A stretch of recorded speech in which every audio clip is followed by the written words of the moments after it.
nosotros, el pueblo del Señor, pueda escuchar con oídos atentos. Amén.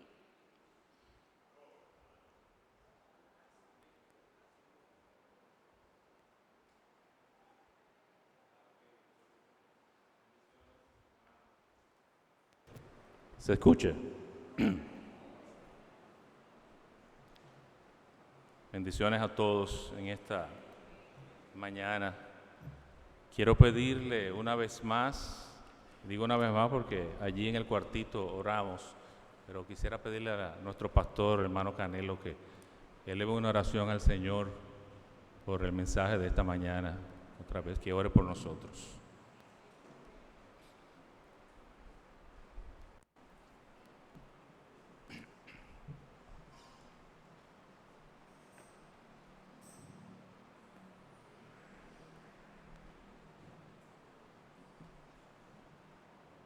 Padre nuestro que estás en los cielos,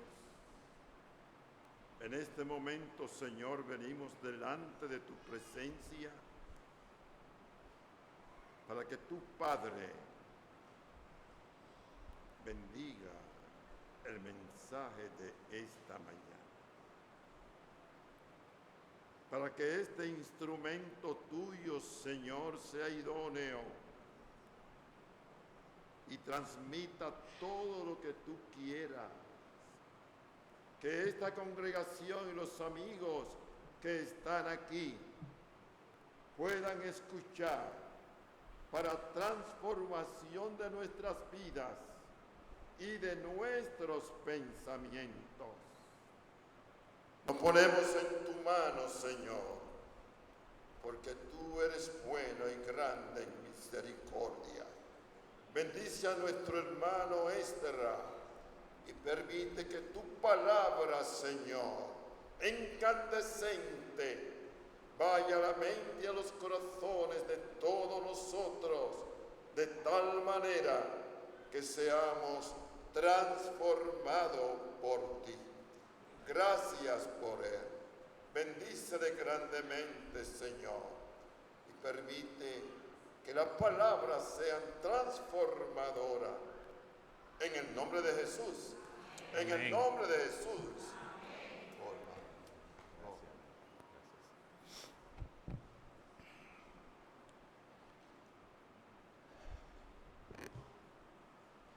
Más de una vez me han preguntado si yo me pongo nervioso, como le preguntan a todo el que alguna vez se ha parado aquí,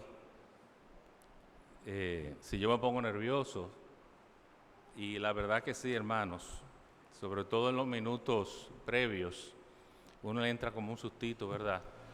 Porque lo que vamos a tratar de hacer es una responsabilidad muy grande, una responsabilidad y un privilegio que el Señor nos ha dado, un favor inmerecido de Él, pero que por alguna razón misteriosa el Señor a veces aquí así quiere que sea y nos escoge a nosotros. Hermanos, en el libro de Mateo, en el capítulo 12, hay un pasaje que lo voy a leer rápidamente, pero solamente una expresión de ese pasaje que quiero utilizar como parte de este mensaje. Dice en Mateo 12, del 38 al 42, entonces respondiendo algunos de los escribas y de los fariseos, diciendo, Maestro, deseamos de ver de ti señal. Él respondió y les dijo, la generación mala y adúltera demanda señal, pero señal no le será dada, sino la señal del profeta Jonás. La generación mala y adúltera. En Mateo 18 también hay otro pasaje en el cual el pasaje del juez injusto, y al final en el versículo 7 dice, ¿y acaso Dios no hará justicia a sus escogidos que claman a Él de día y de noche? El pasaje de aquella mujer que constantemente estaba detrás del juez pidiéndole, hazme justicia, y él no era un hombre justo, pero llegó un momento que dijo, bueno, les voy a hacer justicia ya para que me dejen paz. Y dice, ¿y acaso no hará Dios justicia a sus escogidos que claman a Él día y noche? ¿Se tardará en responderles? Y el pasaje es un pasaje que nos enseña sobre la necesidad de orar y de insistir y de estar constantemente orando. Pero en el versículo 8 dice, os digo que pronto le hará justicia, pero cuando venga el Hijo del Hombre, ¿hallará fe en la tierra? Generación mala y adúltera, ¿hallará fe en la tierra? Y la reflexión de esta mañana, yo la he titulado, y di muchas vueltas para buscar el título, pero finalmente le puse como nombre Creencias Peligrosas. El mundo de hoy, para nadie es un secreto la situación en la que está nuestro mundo. Uno no quisiera venir aquí a hablar de los problemas y de las situaciones, pero son una realidad que no podemos ocultar. Y de seguro que más de uno de nosotros le preocupa y a veces se siente temeroso de las situaciones y cosas que estamos viviendo y cómo uno ve que el mundo va cambiando. Y hay cambios positivos que se han dado en nuestro mundo. Uno puede pensar en los avances médicos, el control de las enfermedades, enfermedades que antes eran mortales, ahora tienen formas de ser abordadas y de ser incluso curadas, aunque siempre detrás de eso está la mano de Dios, por supuesto. Yo mismo fui beneficiario de uno de esos avances de la ciencia, pero también y sobre todo del favor de Dios.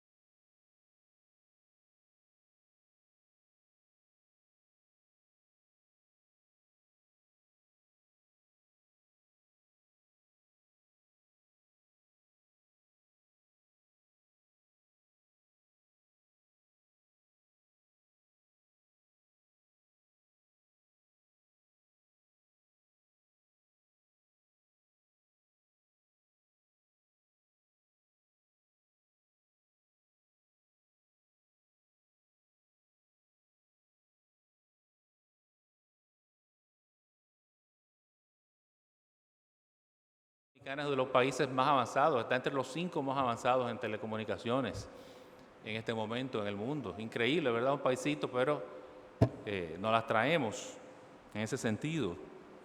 El acceso a la información, la facilidad de usted tener información de primera mano, no siempre confiable, hay que tener cuidado, pero hay mucha información, muchos datos que usted puede acceder por el Internet. Hay más facilidades de estudiar. La gente puede estudiar presencial o virtual, puede hacer posgrados, puede hacer estudios básicos. Hay más accesibilidad. Claro, esas cosas no siempre son para todo el mundo, ni todo el mundo tiene el alcance, pero existen cosas que no existían antes. Hay un reconocimiento de algunos derechos fundamentales que antes no había, muchos años atrás en las sociedades, un mejor entendimiento de los fenómenos climáticos. Antes venía un ciclón y ni siquiera lo sabíamos. Desde hace muchos años los ciclones, los huracanes pueden ser rastreados y pues, se le puede dar seguimiento y tomar medidas para minimizar los daños. Hay mayor libertad de cultos y otros beneficios y otros avances. Pero también hay cambios y hay situaciones negativas que ya estaban antes y ahora siguen estando quizás peor que antes. Siguen las guerras, la violencia, el abuso de poder, la corrupción política, la injusticia social, la desigualdad económica y educativa, la falta de oportunidades laborales, entre otras. También, y es en lo que nos queremos concentrar esta mañana, está el deterioro moral y espiritual que prevalece rampante en nuestros días. Y las ideas, hermanos, uno de los primeros puntos que quiero mencionar es que las ideas tienen consecuencias. Hay un libro famoso, bastante famoso, que se llama Como el hombre piensa, así es, de James Allen. Las ideas tienen consecuencias. Lo que creemos, lo que creo yo como individuo, lo que cree una sociedad como sociedad, tiene consecuencias. Las ideas no son una cosa que simplemente son y hoy son y mañana no son y no me afectan. Sí, las ideas que prevalecen, las filosofías, las creencias afectan directa o indirectamente la vida de cada uno de nosotros. Nosotros actuamos, los seres humanos, dependiendo de nuestra cosmovisión, de nuestra visión del mundo. Y la cosmovisión es la manera de interpretar el mundo. Se trata de un conjunto de creencias que permiten analizar y reconocer la realidad a partir de la propia existencia. Puede hablarse de la cosmovisión de una persona, de una cultura, de una época. Dice el diccionario. Nosotros estamos dentro de la cosmovisión cristiana, la manera de ver e interpretar el mundo de acuerdo, tratamos de interpretarlo, de verlo, de vivirlo de acuerdo a nuestras creencias cristianas, de acuerdo a las creencias que están en la palabra de Dios. Hoy podemos quejarnos y podemos lamentarnos, y lo hacemos, de esas transformaciones negativas que tenemos hoy, pero esas transformaciones y esas cosas no vinieron de un día para otro. Tienen como telón de fondo esas ideas, filosofías, creencias que han florecido poco a poco, poquito a poco, han ido ganando terreno, a veces sin mucha oposición, lamentablemente, y se han ido instalando en la psique colectiva, lo que dicen la psique colectiva, en el comportamiento de las sociedades. Y han estado y están alejando al ser humano de Dios, con las consecuencias previsibles de ese alejamiento. Dice un autor lo siguiente: no es algo sin precedentes que cuando una nación joven comienza a llegar a la adolescencia, anhele liberarse de cualquier restricción y en términos psicológicos busque repudiar a su padre. Pero la búsqueda de este tipo de libertad desenfrenada y de esta autonomía individual absoluta podría estar plagada de oposición. Y la mejor esperanza para asegurar esa liberación es socavar las convicciones y filosofías que han prevalecido hasta ahora y contrarrestarlas con afirmaciones de mayor conocimiento y de verdades más nuevas, y una visión superior de los problemas que dividen el pasado del presente. Los pensadores seculares desataron un esfuerzo concertado para perjudicar las mentes de esta generación. En esencia, lo que el autor dice es que las naciones, como si fueran adolescentes, ¿verdad? Hay un momento de la vida en que se sienten como que no, y se quieren liberar de los padres, y quieren romper con el pasado, y quieren explorar cosas nuevas, lo cual en esencia no es necesariamente algo negativo, pero el problema es que eso tiene oposición, siempre va a haber oposición. Y lo que han hecho muchos pensadores a lo largo de los años, de las últimas décadas, es que para que haya menos oposición, han socavado o quieren socavar las convicciones y las filosofías que han prevalecido, entre ellas las convicciones y la cosmovisión cristiana. Y en ese esfuerzo, hermanos y amigos, queremos hablar en esta mañana de algunas creencias populares, de algunas cosmovisiones o parte de cosmovisiones que nos alejan de Dios.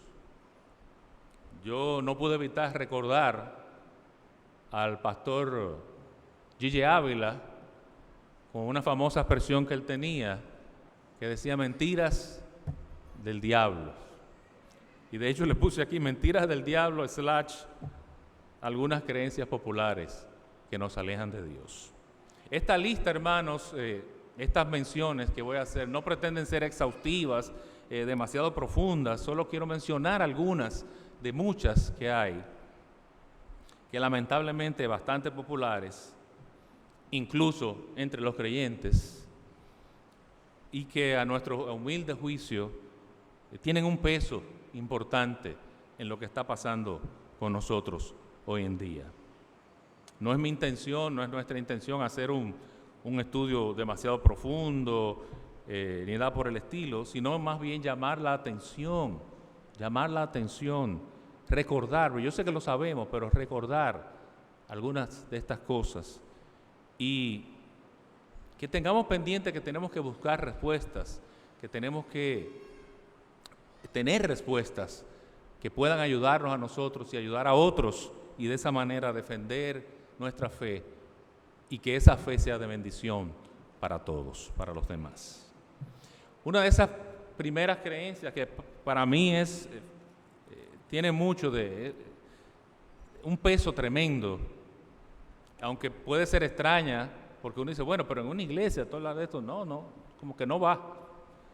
Pero la primera creencia que quiero mencionar es que Dios no existe.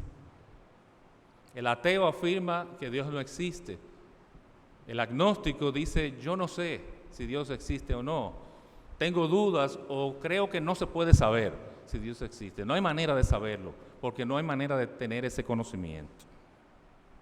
El ateísmo tiene una consecuencia que es el materialismo. Si Dios existe, si Dios no existe, entonces lo único que existe es lo material. Y para el ateo, aun aquellas cosas que son evidentemente no son materiales, no son palpables, aun esas cosas él piensa que tienen un origen material. Por ejemplo, el pensamiento, los sentimientos, tienen su origen en el cerebro. El cerebro tiene una serie de operaciones bioquímicas, eléctricas, y todo lo que usted siente, los sentimientos, los pensamientos, la capacidad crítica, eso realmente es algo cerebral. Ahí no hay nada misterioso, no hay nada sobrenatural, no hay un aliento de vida, sino que eso es algo material, tiene un origen material. El ateísmo pretende que el único conocimiento válido es el conocimiento que se obtiene a través del método científico. Pero, ¿es eso cierto? Es cierto que lo único que podemos conocer, que el único conocimiento que se puede considerar como verdad, como verdadero, es el conocimiento que se obtiene mediante la ciencia, mediante el análisis científico, los pasos del método científico, análisis, observación, experimentación, planteamiento de tesis, hipótesis. ¿Es cierto eso, hermanos? Norman Geisler, un apologista cristiano, escribe y da 5 ejemplos de creencias racionales que son aceptadas por la ciencia, por los científicos, que la misma ciencia no puede probar. Y las voy a leer rápidamente. 1. Las matemáticas y la lógica. La ciencia no puede probarla porque las presupone. La ciencia no puede funcionar sin el uso de la lógica. Es parte del mismo análisis de la ciencia, pero la ciencia no puede probar con sus mismos postulados que la lógica no puede probar en un laboratorio la existencia de la lógica. La lógica simplemente está ahí y ellos la usan para llegar a sus conclusiones.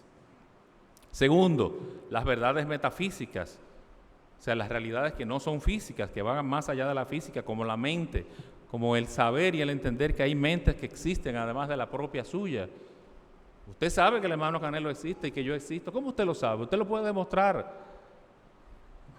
Ese tipo de pensamiento, ese tipo de realidades, ¿usted la puede demostrar en un laboratorio? No. 3, los juicios éticos, los juicios morales, no se pueden probar mediante la ciencia, no se pueden probar. Por ejemplo, no se puede probar mediante la ciencia que los nazis fueron malos, porque la moralidad no está sujeta al método científico. Los juicios estéticos, lo bello como lo bueno no puede ser probado científicamente, e irónicamente la misma ciencia tampoco, el número 5, puede ser probada por la ciencia. La creencia de que el método científico descubre la verdad y es la única forma de descubrir la verdad no puede ser probada por el mismo método científico.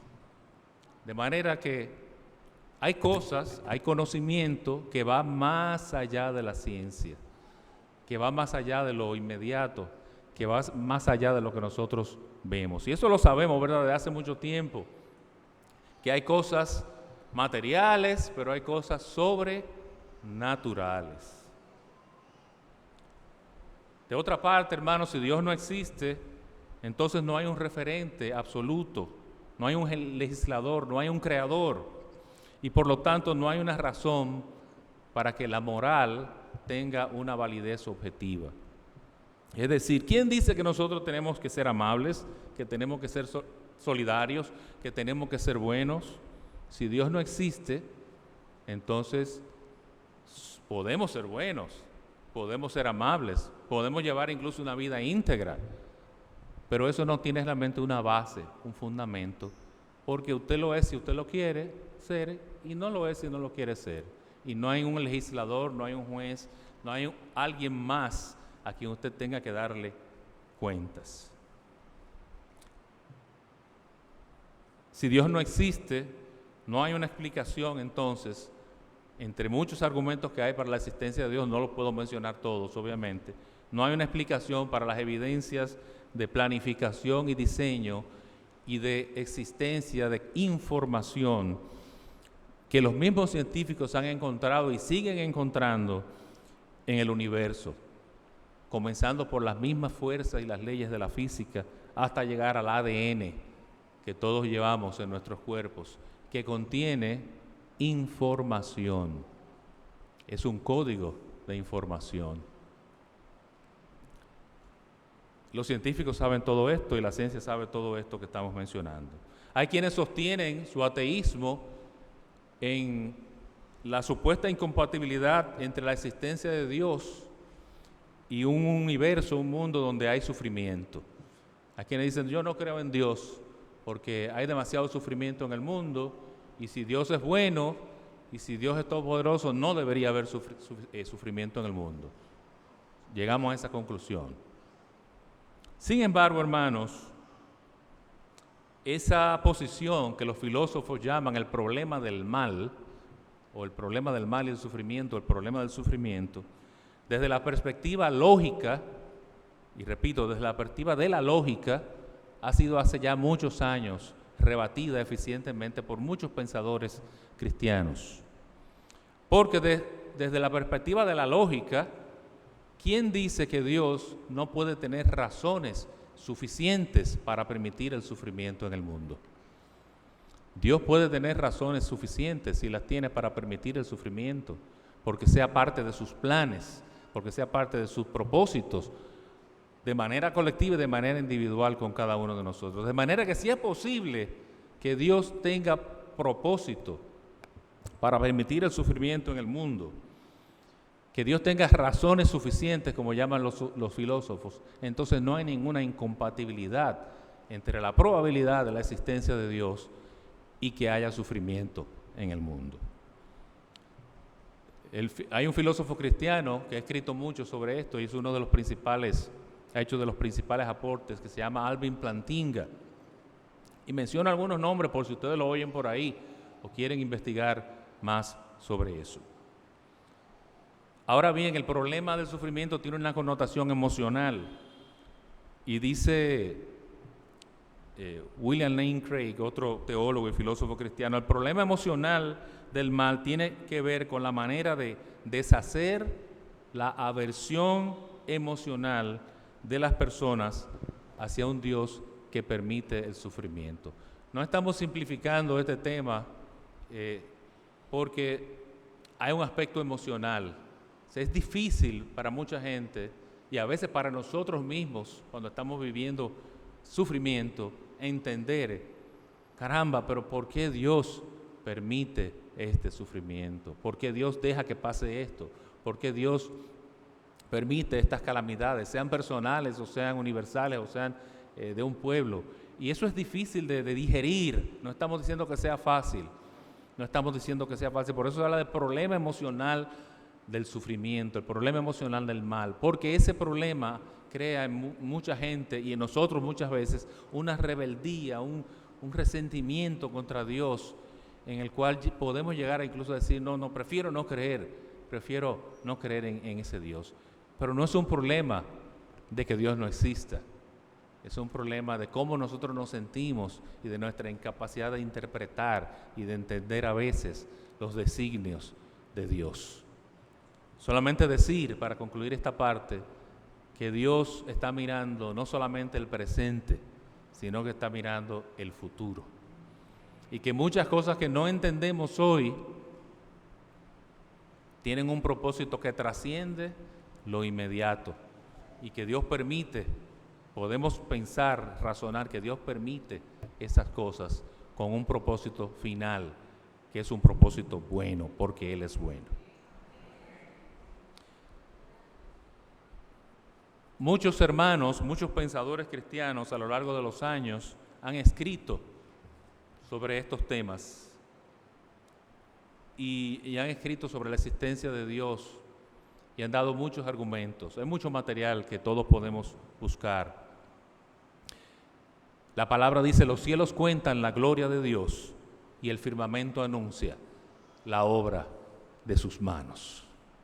Dios existe, hermanos. Y si usted quiere saber, y si usted no lo conoce, quiere saber si Dios existe, busque a Dios. Mientras tanto tengas tiempo, como dice el himno, busque a Dios.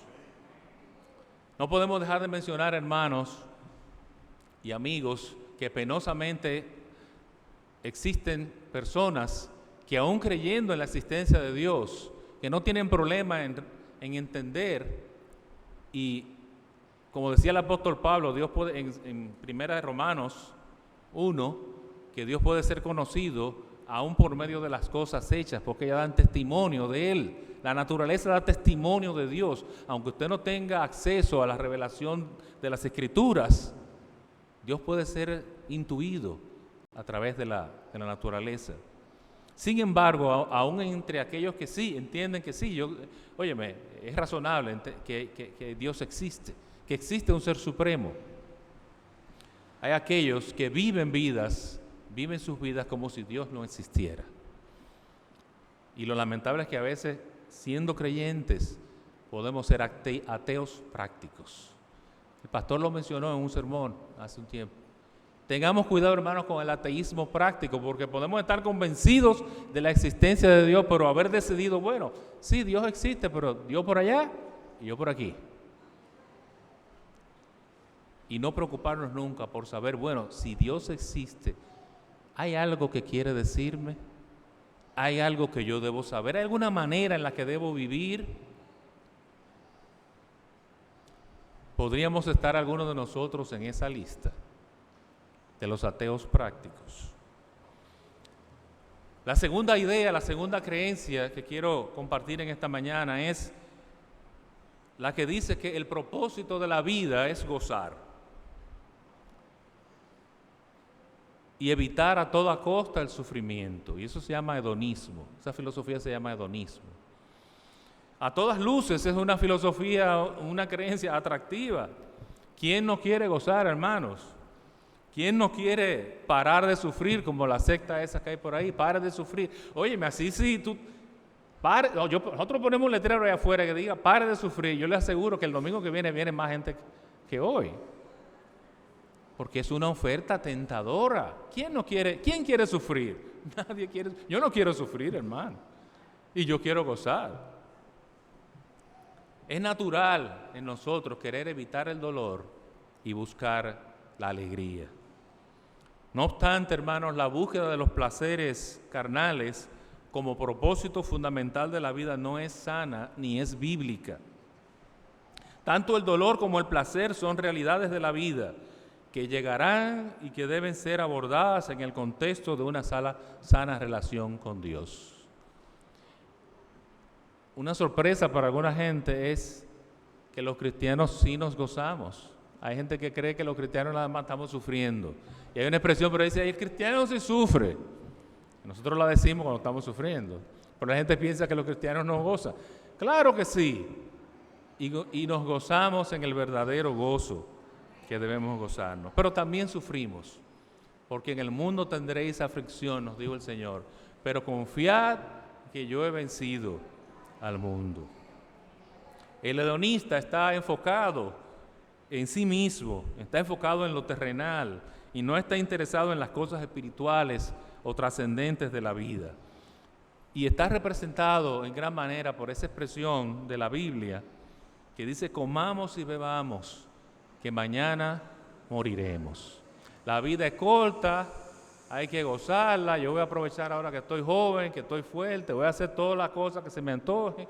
No necesariamente estoy hablando de corrupción, porque no todo el mundo se va por ese lado, pero es la filosofía de que vamos a aprovechar y vamos a gozar todo lo que podamos sin tomar en cuenta que hay un Dios que debe ser recordado y que debe ser parte de nuestras vidas. En un mundo trastornado, hermanos, lleno de peligros, de decepciones, de cosas que nos dan tristeza, que nos deprimen, hay un peligro de caer en el hedonismo. De alguna manera, en alguna proporción, aún nosotros mismos podemos caer en el hedonismo. En esa necesidad de buscar algo más que nos dé como un poquito de alegría. Caramba, porque tanto problema, tanta cosa, vamos a hacer algo y tenemos el peligro de, sin darnos cuenta, o ya sea temporal, transitoriamente, o sea de alguna manera más profunda, caer en algún tipo de hedonismo. Por lo que tenemos que tener aún los cristianos cuidado de pensar de esa manera. Que el propósito único y principal de la vida es gozar. Otra creencia dice: eso es verdad para ti, pero no para mí. Eso es verdad para ti, pero no para mí. Yo tengo mi verdad y tú tienes tu verdad. ¿Han oído eso? En Juan 18, 17 dice: le dijo entonces Pilato, cuando estaba juzgando a Jesús: ¿eres tú rey? Y respondió de Jesús, le dijo: tú dices que yo soy rey, para esto he nacido y he venido al mundo, para dar testimonio a la verdad. Todo aquel que es de la verdad me sigue, oye mi voz. Y le dijo Pilato: ¿qué es la verdad? En el mismo evangelio, en el versículo 14, en el capítulo 14, Jesús dijo: yo soy el camino, la verdad y la vida. Y esa preguntita de Pilato, ¿qué es la verdad?, tiene que ver con esto, porque hoy en día es muy popular eso. Bueno, hay verdades, pero no hay verdad. Y esto es muy conveniente porque entonces cada quien tiene su verdad y esa es mi verdad y yo vivo de acuerdo a mi verdad y tú vives de acuerdo a la tuya. Pero es cierto que no hay verdades. Mire, hermanos, en casi todas las áreas de nuestra vida, en el amor, en los asuntos médicos, cuando hacemos una inversión de dinero, en los asuntos legales, en los asuntos laborales, cuando nos montamos en un avión, queremos que haya verdades. Usted quiere que el piloto sea piloto. Usted no se va a poner de relativo de que, bueno, puede ser que él sea piloto, puede ser que no sea piloto. Cuando usted se va a tomar una medicina, usted quiere estar seguro de que se está tomando la medicina que es y no otra medicina que le pueda hacer daño o un veneno. Usted quiere saber y estar seguro que el laboratorio echó en ese potecito la medicina que usted está comprando, ¿verdad? Cuando usted está frente a un juez o frente a un jurado, usted quiere que se le juzgue de acuerdo a la verdad. Usted no quiere que sea relativo ahí, no, porque si sigue, si no, usted quiere que se juzgue de acuerdo a la verdad. Cuando usted en su empleo quiere que se le dé un beneficio, usted quiere que se haga de acuerdo a lo correcto y a lo justo. Pero cuando se trata de la religión o de la moralidad, entonces la gente quiere ser relativo. Ahí separado todo y ahí depende. No, porque tú crees una cosa, porque yo creo otra. Eso es verdad para ti, pero no para mí. También esperamos que nos digan la verdad cuando tomamos un libro de referencia, cuando leemos un artículo, cuando miramos una noticia. Queremos la verdad de los anunciantes, de los profesores y de los políticos. Queremos que los políticos nos digan la verdad. Cosa difícil, ¿verdad? Pero quisiéramos que nos dijeran la verdad. Quisiéramos que cuando nos dicen, yo voy a hacer este cambio, yo voy a resolverte, quisiéramos que lo hicieran, ¿verdad? Por eso vamos y echamos un voto pensando que tal vez pueda ser cierto lo que nos están diciendo. Asumimos que las señales de tráfico, los frascos de los medicamentos, les mencioné, las etiquetas de los alimentos, revelan la verdad.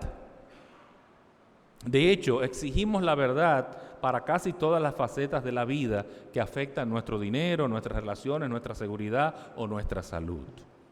Es una cita de Norman Geisler. Aunque pocos lo admitan, nuestro rechazo de la verdad religiosa y moral se basa a menudo en motivos volitivos, es decir, de la voluntad, más que intelectuales. Simplemente no queremos que se nos haga responsable de ninguna norma moral o de ninguna doctrina religiosa. Así que aceptamos ciegamente las afirmaciones contraproducentes de verdad de los intelectuales políticamente correctos que nos dicen que la verdad no existe, que todo es relativo, que no hay absolutos, que todo es cuestión de opinión, que no debemos juzgar, que la religión se trata de fe y no de hechos. Quizás Agustín tenía razón cuando dijo que amamos la verdad cuando nos ilumina, pero que la odiamos cuando nos convence, o sea, cuando nos hace convictos, es realmente la traducción. Amamos la verdad cuando nos ilumina, pero la odiamos cuando nos provoca en nosotros convicción, cuando nos juzga. Si algo es cierto, hermanos, lo es para todos, en todo momento y en todo lugar. Las afirmaciones de verdad son absolutas si no fueran verdad, son estrechas y son exclusivas. De hecho, todas las verdades excluyen sus opuestos, incluso las verdades religiosas. Verdades sobre la verdad. Voy a decir algunas verdades sobre la verdad. Fíjense qué curioso. La verdad es descubierta, no es creada. Usted no puede crear verdad. La verdad usted la descubre, usted no la crea. Es transcultural, no tiene que ver con la cultura. Hay verdades que son verdades en cualquier cultura y en cualquier momento. La verdad no cambia. Aunque nuestras creencias sobre la verdad puedan ser diferentes o cambiar, las creencias, esas creencias, no pueden cambiar un hecho o una verdad. No importa cuán sinceramente las profesemos. La verdad no es afectada por la actitud de quien la profesa. Todas las verdades son verdades absolutas. No importa lo que usted crea sobre un hecho, ese hecho o es cierto o es falso. Yo puedo estar equivocado sobre lo que creo sobre algo, pero eso no, el que yo crea diferente no lo convierte en verdad o lo convierte en mentira.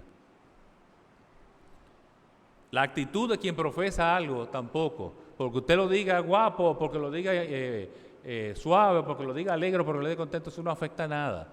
La verdad, o una cosa o es verdad o no lo es. Hay una ley de la lógica que dice la ley de la no contradicción, que dice que dos afirmaciones contrarias no pueden ser ambas verdaderas al mismo tiempo y en el mismo sentido. La ley de la no contradicción. Y todos los que han querido tratar de buscar la vuelta a la ley de no contradicción terminan contradiciéndose. Una cosa o es verdad o es mentira. No pueden ser al mismo tiempo verdad y mentira, que es lo que es parte de esa creencia. La declaración todo es relativo es lógicamente autodestructiva, porque si todo es relativo, entonces esa afirmación de que todo es relativo también es relativa y por tanto se destruye.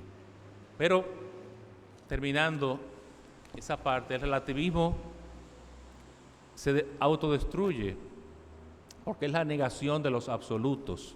Y si nosotros negamos que existan cosas absolutas, estamos negando que Dios puede existir, porque Dios es el absoluto.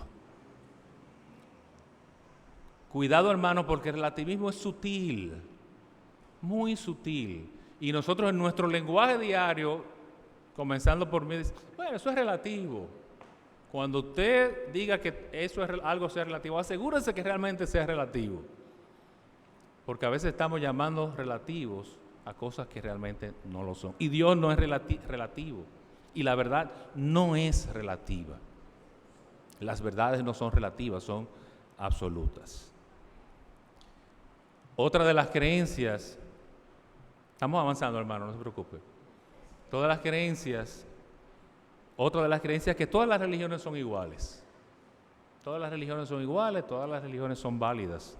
Esta creencia, que algunos llaman pluralismo religioso, entra también dentro del campo del relativismo. Es pariente del relativismo, nace del relativismo. No todas las creencias religiosas pueden ser ciertas, porque muchas creencias religiosas son contradictorias y enseñan cosas opuestas. No todas estas creencias contradictorias pueden ser ciertas. De hecho, las religiones del mundo tienen creencias más contradictorias que complementarias. Esa noción de que todas las religiones enseñan básicamente lo mismo, que debemos amarnos unos a otros, demuestra una grave falta de comprensión de las religiones del mundo. Si bien la mayoría de las religiones tienen algún tipo de código moral similar, porque Dios ha implantado el bien y el mal en nuestras conciencias, no están de acuerdo en prácticamente todos los temas importantes, incluida la naturaleza de Dios, la naturaleza del hombre, el pecado, la salvación, el cielo, el infierno y la creación. Casi nada. O sea, la mayoría de las religiones no están de acuerdo en esa cosita, la naturaleza de Dios, la naturaleza del hombre, el pecado, la salvación, el infierno y la creación. Hermano, no estamos diciendo con esto que no debemos ser tolerantes, que no debemos ser comprensivos, que no debemos ser respetuosos incluso con personas de otras religiones. No se trata de eso. Lo que estamos diciendo es que no es cierto que todas las religiones crean lo mismo y que esencialmente son lo mismo. No es así. No es así. Hay religiones que enseñan cosas totalmente diferentes a lo que enseña la palabra de Dios. Hay religiones que tienen conceptos y creencias que son politeístas, que son ateas. Hay religiones que justifican actos de odio, actos de barbarie en nombre de la misma religión. O sea, eso no es así. Ustedes dirán, bueno, pero entonces el cristianismo es la única religión del mundo y nada más se van a salvar los cristianos. No estamos diciendo eso tampoco, porque Dios tiene sus maneras y Dios es justo. Yo creo que Dios le va a dar a todo el mundo de cualquier religión la oportunidad de alguna manera de que tenga un encuentro con Él, de acuerdo al conocimiento que esa persona tenga dentro de su propia cultura y su religión. No se trata de eso. Pero que el cristianismo es exclusivo y que la palabra de Dios es exclusiva, sí lo es. Nos sentimos un poco, ¿verdad? Porque no queremos ser como exclusivistas. Nos sentimos mal porque, caramba, eso no significa odio, repito, eso no significa arrogancia, eso no significa andar por ahí.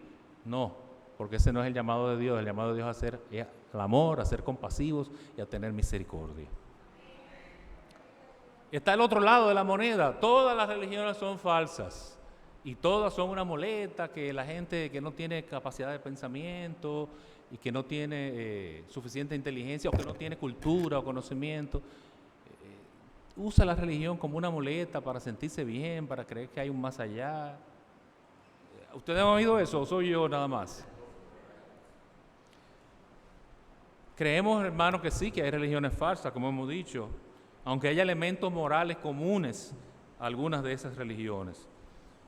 Y creemos que el cristianismo es la religión que contiene la revelación dada por Dios. Pero creer que todas las religiones son falsas, por las razones de ese enunciado, es decir, que son muletas para gente débil e ignorante, tiene un trasfondo materialista y ateo, que presume que Dios o bien no puede ser conocido, o que no existe tal cosa como Dios. Es una posición arrogante e individualista también. Supone que las personas religiosas y creyentes son menos racionales o informadas que las que no lo son, y que si supieran lo suficiente no se preocuparían por los religiosos. Es como alguien, el que piensa que todas las religiones son falsas, es como alguien que está borracho de éxitos y que borracho por sus éxitos llega a pensar que tiene todas las respuestas.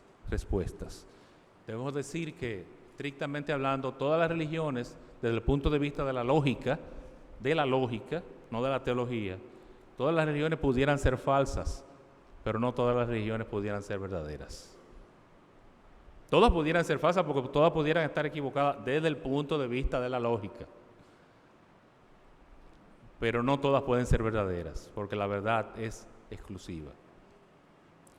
Otro de esos pensamientos, hermanos, es que para poder avanzar en la vida, pónganme atención, para poder avanzar en la vida hay que estar con los tiempos modernos o posmodernos. Y que hay que dejar lo viejo, hay que dejar los tabúes, hay que dejar lo arcaico, hay que seguir las corrientes actuales a donde nos lleven para poder ser pertinentes y ser relevantes en la sociedad de hoy. ¿Me entienden? No, si es necesario, yo veo que ese es el camino, hay que dejar lo obsoleto, lo arcaico. Y si lo arcaico es la religión, y si lo arcaico es servir a Dios, entonces vamos a dejarlo, porque hay que seguir el tren de la civilización, de la cultura. Ante esta forma de pensar, hermanos, debemos recordar el consejo bíblico de Romanos 12. No os conforméis. Y conformar no es conformarnos, decir como yo estoy conforme. No, conformarse significa tomar la forma de. No os conforméis, no tomes la forma de este siglo, de esta época, sino transformaos por medio de la renovación de vuestro entendimiento. Y la enseñanza de Dios en Colosenses, en el versículo 2 dice, poned la mira en las cosas de arriba y no en las de la tierra, porque habéis muerto y vuestra vida está escondida con Cristo en Dios. Y el apóstol Santiago también nos dice, en Santiago 4:4, dice, oh gente infiel, ¿no saben ustedes que ser amigos del mundo es ser enemigos de Dios? Cualquiera que decide ser amigo del mundo se vuelve enemigo de Dios. ¿Significa esto que los cristianos tenemos que ser personas aisladas en un cuartito, ignorantes de lo que está pasando en el mundo, que no estamos involucrados en las cosas, en los quehaceres también de nuestra sociedad, de nuestra comunidad? No. Pero renunciar a Dios y escoger entre Dios y la cultura, y escoger la cultura, hermanos, es un grave error. Es un grave error. Y a veces aún los mismos cristianos, porque esto se aplica sobre todo a no creyentes, pero muchas veces los mismos creyentes, los mismos cristianos no queremos pagar el precio de entender que estamos en el mundo, pero que no somos del mundo.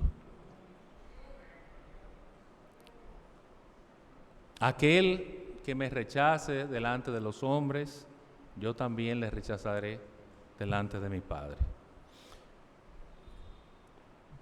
Es menester también recordar las palabras de Josué. Escogeos hoy a quién sirváis, pero yo y mi casa serviremos a Jehová. Otra de esas ideas, de esas creencias es, creo en Dios, pero no es necesario ser religioso. No tengo que ir a la iglesia, no tengo que congregarme en ninguna comunidad de fe. Eso es una esclavitud. Además, las iglesias están llenas de pecadores y de problemas y de hipócritas. Pensar así, hermanos y amigos, denota una falta de respeto y de conocimiento de la Biblia. Pertenecer a una comunidad de fe, pertenecer a la familia de la fe, es algo que aparece claramente en las Escrituras. En Hebreo dice, no os dejéis de congregar como algunos tienen por costumbre. La existencia del tabernáculo, aquel sitio donde se adoraba en comunidad antes de la existencia del templo, del mismo templo, de la sinagoga, de las primeras iglesias en los hogares cristianos, dan testimonio de la intención de Dios, de que además de nuestra familia, padre, hermanos, hijos, Dios estaba interesado en que nosotros adoráramos y tuviéramos una comunidad de fe. ¿Y quiénes somos nosotros para suponer que este aspecto colectivo no tiene ya lugar en nuestros días? ¿Por qué habría Dios de formar apóstoles como el apóstol Pablo y otros para que establecieran iglesias si eso no fuera pertinente y necesario para nuestras vidas y para la expansión de su mensaje. Jesús no desarrolló su ministerio en soledad, sino que lo hizo. ¿Qué fue de las primeras cosas que hizo? Que buscó unos discípulos. Hermanos, concluyo.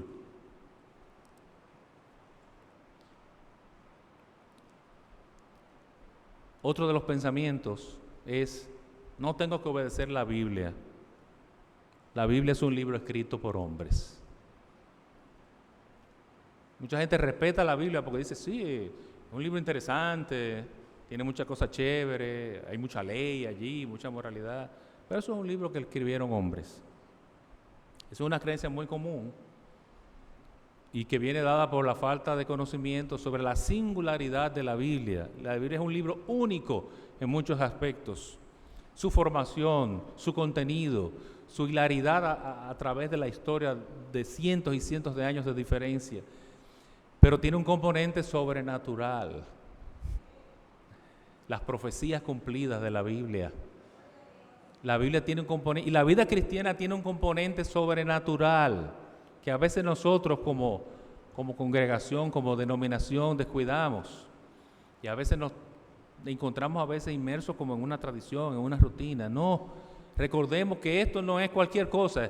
Esto es poder de Dios, decía Pablo. No me avergüenzo del Evangelio porque es poder de Dios para todo aquel que cree. Entonces ese componente sobrenatural que está en la Biblia, que es parte de lo que significa la Biblia, es algo que no podemos ignorarlo. Que hay cosas difíciles de entender, sí, hay muchas cosas. La misma Biblia dice, cosas difíciles de entender.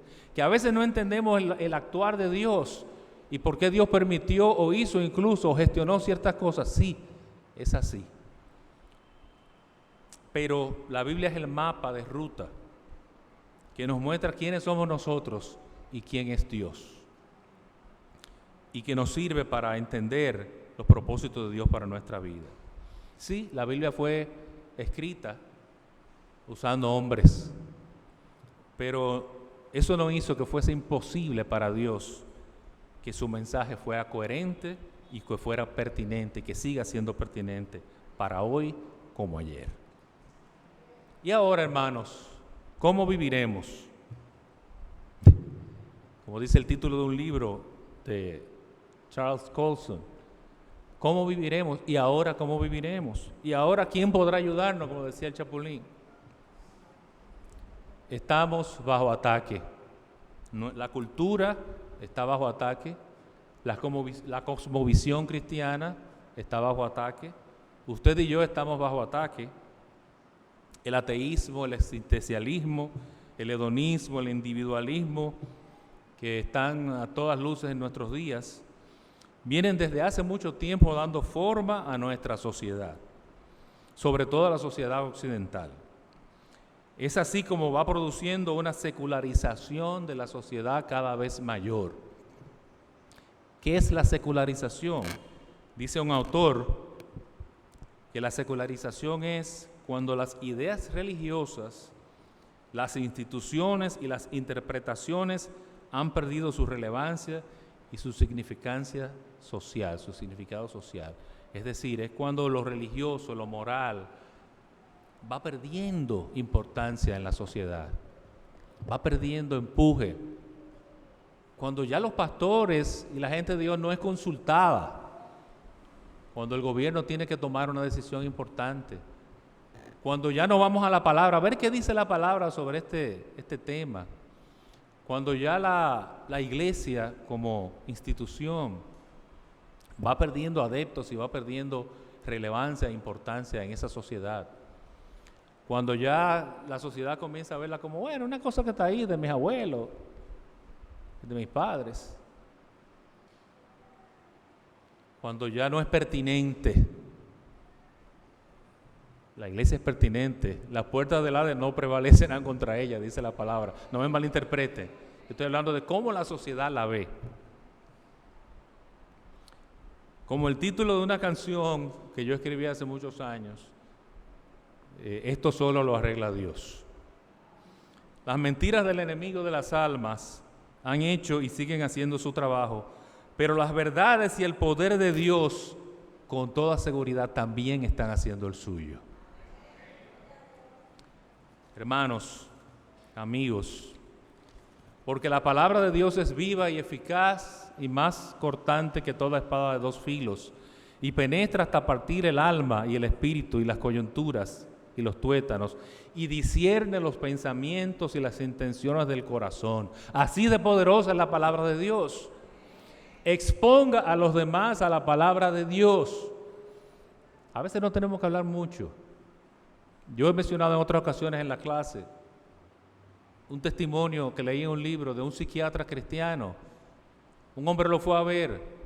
El hombre lo oye, lo escucha, no le receta nada, le da una Biblia. Biblia. Lea, y le dijo, mira, lea esto, lea esto. Este hombre está loco. Yo vengo donde un científico a buscarle, he pagado mi consulta, ¿verdad? Y este hombre lo que me sale es con... Pero por obediencia, el hombre comenzó a leer la palabra de Dios. ¿Y qué pasó? Que Dios lo ministró. Y él pudo salir de su enfermedad. Le respondió Simón Pedro, ¿a quién iremos? Tú tienes palabras de vida eterna. ¿A quién iremos? ¿A quién irás, amigo? ¿A quién irás, hermano? Solo Dios tiene palabras de vida eterna. Como millones de personas lo pueden atestiguar, Cristo es la respuesta, como aquel cántico que se cantaba, ¿verdad, doña Elfrida, en aquella época? No es la respuesta que algunos quisieran. No es la respuesta quizás que nosotros esperábamos. Porque algunos quisieran otra respuesta, algunos quisieran que hubiera algo que les diera la razón y dijeran, sí, la respuesta es, ya lo descubrimos, la respuesta es haz lo que te da la gana, olvídate de Dios, vive la vida como tú quieras y no te preocupes, que no va a pasar nada. Tú vas a ser feliz, vas a prosperar. Quisiéramos que esa fuera la respuesta, ¿verdad? Porque tenemos un viejo hombre y una vieja mujer que quisiera hacer cosas lejos de la voluntad de Dios. Pero Cristo es la respuesta. Cristo es el Mesías que vino para salvar y lo demostró con su vida y obras, con su muerte en la cruz del Calvario y con su resurrección. Cuando la situación para Juan el Bautista se puso peligrosa y fue encarcelado, a él le surgieron dudas. ¿Ustedes recuerdan? Y Juan mandó a preguntarle a Jesús, ¿eres tú? Y pregúntenle a Juan. ¿Qué le dice el Señor? Le dice, respondiendo Jesús le dijo, id, haced saber a Juan lo que habéis visto y oído. 2 puntos. Los ciegos ven, los cojos andan, los leprosos son limpiados y los sordos oyen. Los muertos son resucitados y a los pobres es anunciado el evangelio. Y bienaventurado es aquel que no haya tropiezo en mí. ¿Tú quieres la verdad, Juan?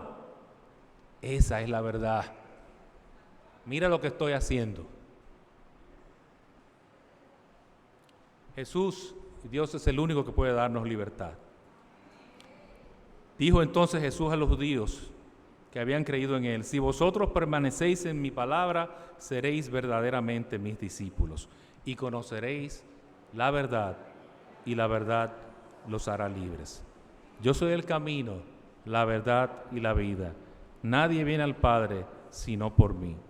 Y ahora, ¿cómo viviremos?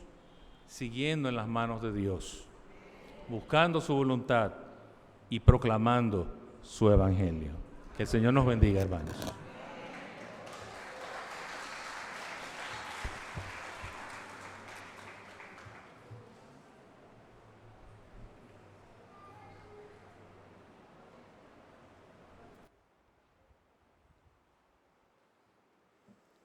Gloria al Señor Jesús. Confrontante palabra para nosotros, el pueblo de Dios, para que seamos hacedores, no solamente oidores de ella. Amén. En este momento vamos a tener los avisos y saludos y también la bendición apostólica por nuestro pastor Carlos Canelo, y luego el postludio establece tu reino. Amén.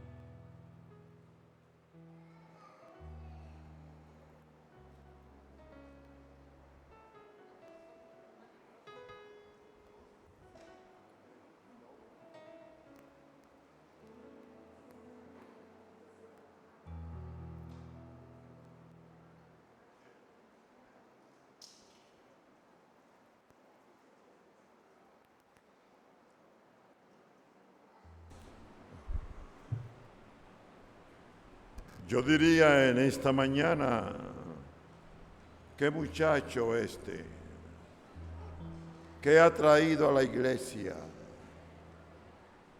¿Quién ha entendido? Pidámosle a Dios discernimiento para encarrilarnos en lo que